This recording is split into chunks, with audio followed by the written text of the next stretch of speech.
अस्सलाम वालेकुम। जैसा कि हमारा लेक्चर आधा था, पार्ट 1 था, सो ये पार्ट 2 है। वहीं से हम स्टार्ट करेंगे मिडिल ईयर से। सो उसका थोड़ा सा ये 2 लाइनें रह गई थी। Ear drum causes vibration of 3 small bones, malleus, incus and stapes. ये तीनों ही हड्डियाँ क्या करती हैं? सिर्फ वो साउंड को पकड़कर वाइब्रेशन में चेंज कर देती हैं। और अब हम आ रहे हैं इनर ईयर पर। Inner ear contains cochlea with tiny hair like structures. Cochlea transfers sound information to brain. अब कोचलिया क्या करता है? इनर ईयर में कोचलिया होता है, ठीक है, एक स्ट्रक्चर होती है कोचलिया, और हेयर लाइक स्ट्रक्चर और दूसरी होती है कोचलिया के ऊपर जो छोटे से सेल्स होते हैं, जो वो सेल्स क्या करते हैं? साउंड को वाइब्रेशन में मूव करवाते हैं।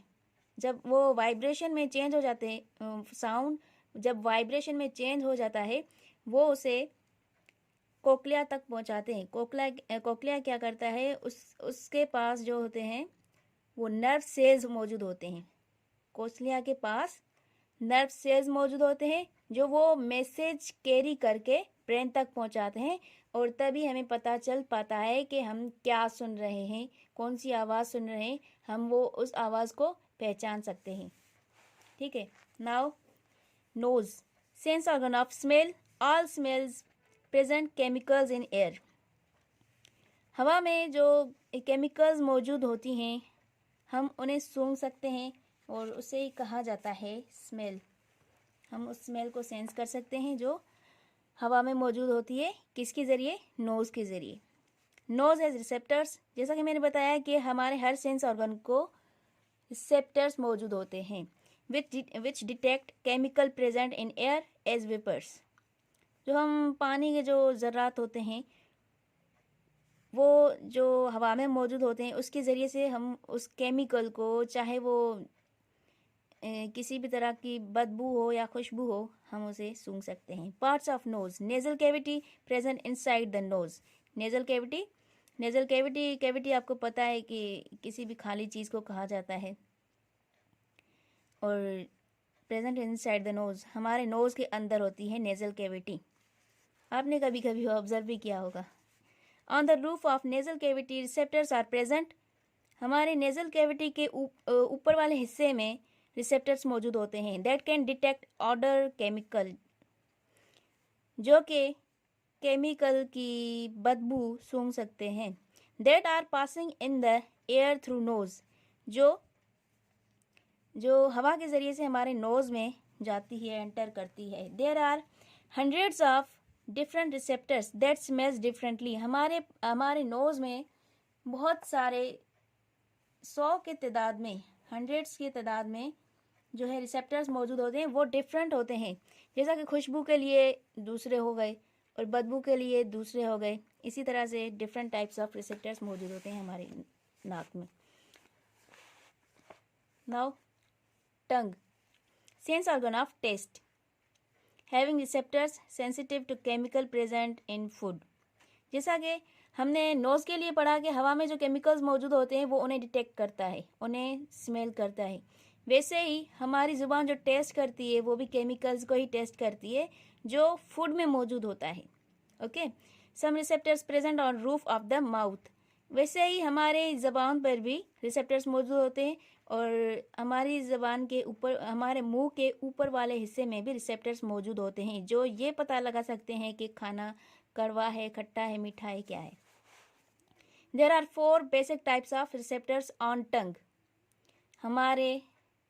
हमारी ज़ुबान पर 4 डिफरेंट टाइप के रिसेप्टर्स मौजूद होते हैं, जो हमें बता सकते हैं कि खाना कड़वा है या खट्टा है या मीठा है या सॉल्टी है, नमकीन है। स्ट्रक्चर ऑफ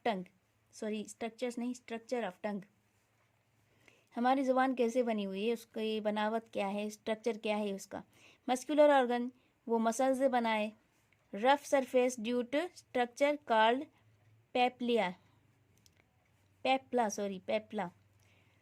हमारी ज़ुबान का, जैसे कि आप देख सकते हैं कि स्ट्रक्चर जो होता है ऊपर वाला हिस्सा वो रफ़ होता है। किस वजह से रफ़ होता है? क्योंकि हमारे ज़ुबान के ऊपर पेपला मौजूद होते हैं। Between papilla receptors present in the buds, और उन पेपलास के बीच रिसेप्टर्स मौजूद होते हैं जो बड्स में मौजूद होते हैं। Okay, taste receptors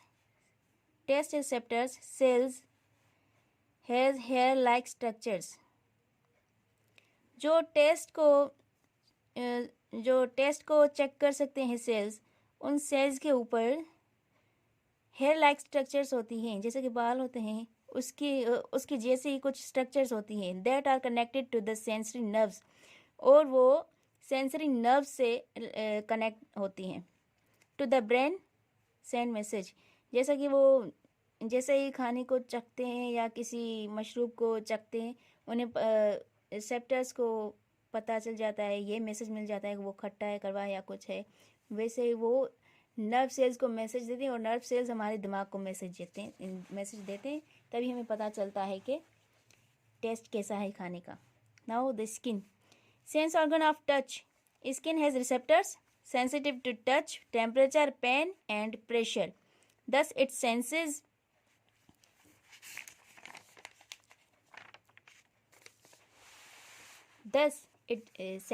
touch or contact, pressure, pain and hotness or coldness.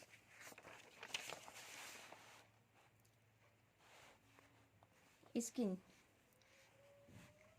ये टच करने का हमारा सेंस ऑर्गन है, ठीक है। इसके पास भी रिसेप्टर्स होते हैं, और ये सेंसिटिव होता है टच के लिए। कोई टच करता है, हमें पता चल जाता है। किस वजह से? हमारी स्किन की वजह से। कोई गर्मी लगती है, हमारे स्किन पर स्वेट आ जाता है, पसीना आ जाता है, हमें पता चल जाता है कि हमारी स्किन टेम्परेचर को महसूस कर सकती है। पेन, कोई सुई चुभ गई हमें, तभी पता चल जाता है। वो किस वजह से होता है? हमारी स्किन में जो रिसेप्टर्स मौजूद होते हैं उसकी वजह से। एंड प्रेशर, कोई हमें धक्का मारता है, हमें प्रेशर महसूस होता है, वो भी हमें स्किन की वजह से पता चलता है, ठीक है। आगे देखें, टच और कांटेक्ट, जैसे कि पहले मैंने बताया। प्रेशर, पेन एंड हॉटनेस और कोल्डनेस। टेम्परेचर में आपको पता है कि कोल्डनेस भी होता है, हॉटनेस भी होता है, हॉटनेस भी होता है, कोल्डनेस भी होता है। हमें दोनों ही चीज़ें पता चलती हैं टेम्परेचर से। स्ट्रक्चर ऑफ स्किन, अब स्किन का स्ट्रक्चर क्या है, वो कैसे बनी होती है? Outer thin layer is epidermis. Skin के 3 लेयर्स होते हैं। जो मोस्ट आउटर है, जो पहली हमारी स्किन का जो हिस्सा होता है, उसे हम बोलते हैं एपिडर्मिस। एपी, जैसा कि मैंने पहले बताया था कि किसी आप वर्ड को अगर समझना चाहें तो उसे तोड़ें, जैसे कि मैं इसे तोड़ रही हूँ। एपी मतलब पहला, डर्मिस मतलब जो स्किन के लिए ये वर्ड यूज़ किया जाता है, मतलब कि हमारी स्किन की पहली लेयर जो है उसे एपिडर्मिस कहा जाता है, ठीक है। आइंदा आप ये 2 वर्ड्स याद रखें, आपको पता चल जाएगा कि ये एपिडर्मिस किसको बोलते हैं, बीच वाले हिस्से को, आखिरी वाले हिस्से को, या ऊपर वाले हिस्से को। Under epidermis is dermis. Epidermis के नीचे जो होता है बीच वाला हिस्सा, उसे डर्मिस बोलते हैं। Dermis contain structures that detect specific stimuli.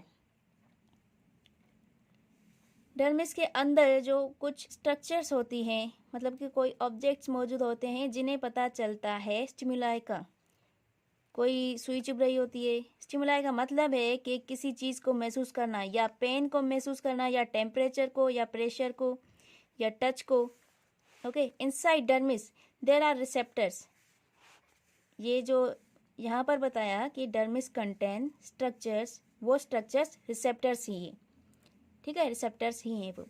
Inside dermis there are receptors that can sense pain, heat, cold and are sensitive to light and touch. Light की तरफ भी ये रिसेप्टर्स जो होते हैं वो स्टिमुलस बनाते हैं। जैसा कि हमें सूरज की जैसे कि रोशनी हमारे ऊपर पड़ती है तो हमें टेम्परेचर महसूस होता है। वो किस वजह से महसूस होता है? क्योंकि हमारे ऊपर लाइट पड़ती है सन की, ठीक है। सो बेसिकली हमें वो लाइट ही महसूस हो गई। थर्मोरिसेप्टर्स, अभी ये कुछ रिसेप्टर्स के नाम हैं जो अलग अलग वो महसूस करते हैं, अलग अलग, जैसा कि टेम्परेचर या प्रेशर या पेन, वो अलग अलग कैटेगरीज को महसूस करते हैं। कैटेगरीज में मतलब कि ये डिवीजन हुए हैं। थर्मोरिसेप्टर्स सेंस हीट और कोल्ड। थर्मोरिसेप्टर्स हमें टेम्परेचर बताते हैं, जैसा कि गर्मी हो गई या कूलिंग हो गई। मेसनर्स कॉर्पस्कल्स सेंस टच। जो मेसनर्स कॉर्पस्कल्स हैं वो हमें टच महसूस करवाते हैं।